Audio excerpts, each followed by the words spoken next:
If you're a fan of newspaper comics, I just found something you're going to like. Welcome back to Comics Are Dope. I'm BJ Kicks, and it's no secret that I got into comics relatively late in life. While I had comic books every now and then as a kid, if you had asked me what a comic was during my childhood, then I probably would have held up something like this. Because for me, comics absolutely were a thing in a small little sliver of the newspaper. Now, every single day, my dad got the newspaper, and the comics were there, but they were printed in black and white. But the highlight of the week was always the Sunday newspaper with a full color comic strip section, which I would profusely devour. Like, I had all of them. And so it was really fun to go through and pick out my favorites, right? Among my favorites, Peanuts, Beetle Bailey, The Far Side, Dennis the Menace, Calvin and Hobbes. Like, these just classic things, classic properties, classic strips from my childhood. And now, largely that is gone because who picks up the newspaper anymore? Most recently, if I am looking to read a comic strip, then I'm probably grabbing something like this upcoming collection from Fantagraphics. This is a full 75-year history of Beetle Bailey, complete with like director's commentary and stuff. It's put together by the cartoonist Mort Walker's son, which is very exciting. But this doesn't come out until September, so we'll stop talking about it. So yeah, if I'm grabbing newspaper comics, then I am usually grabbing, some sort of a big hardcover collection from an archival publisher like Fantagraphics. But recently I stumbled on an ad for a publication called the Ducktown Weekly. And the Ducktown Weekly is just the funny pages every single week. And so I decided to fill out their offer for a free issue and see just what it's about. So let's go ahead and get into this.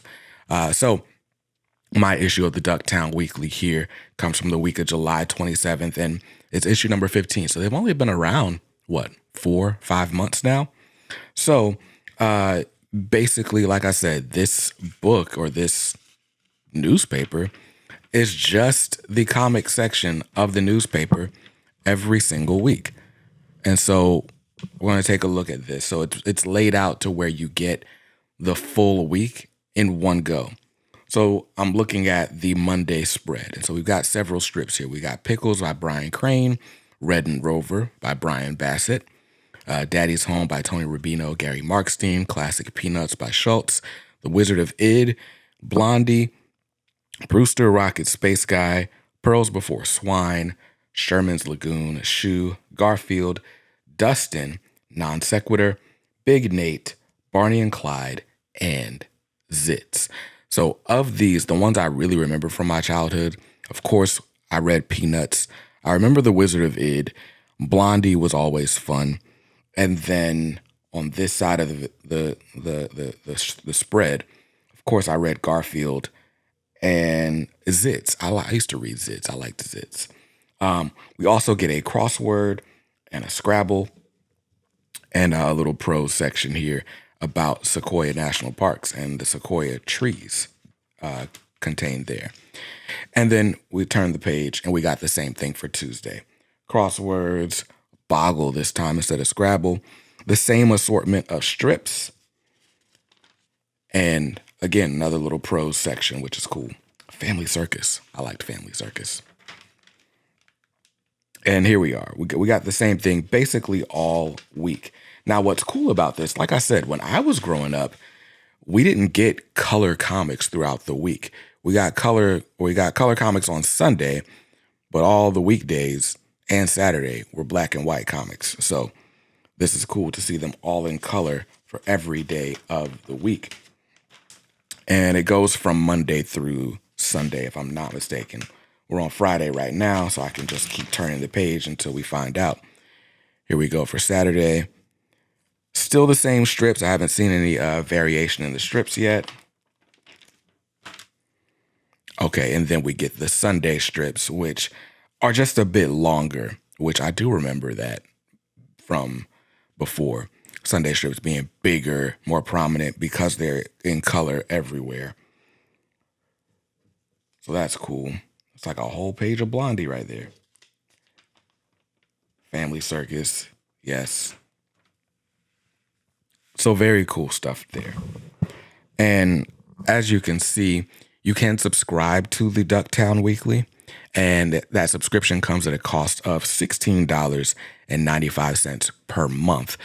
It's a weekly strip, so we're going to average 4 issues a week. So that means that one of these papers is going to cost you about the same as a standard single issue at your local comic shop.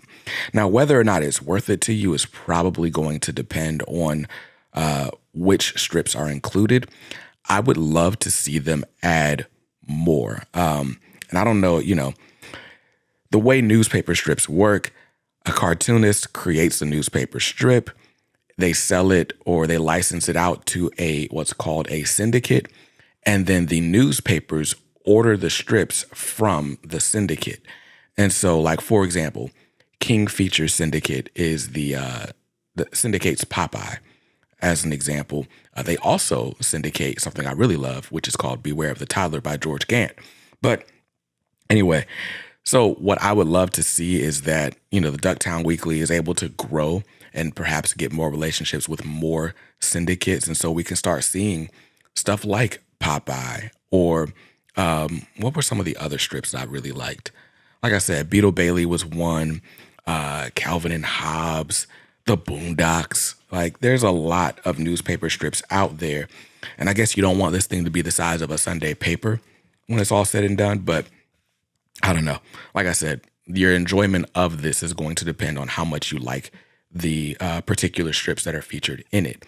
But for those of you who like newspaper comics but are not picking up a newspaper, I did want to show you that this is out there. So this is not a sponsored video. It's just something cool that I got in the mail. So you can go to ducktownweekly.com if you want to learn more. And of course, subscribe.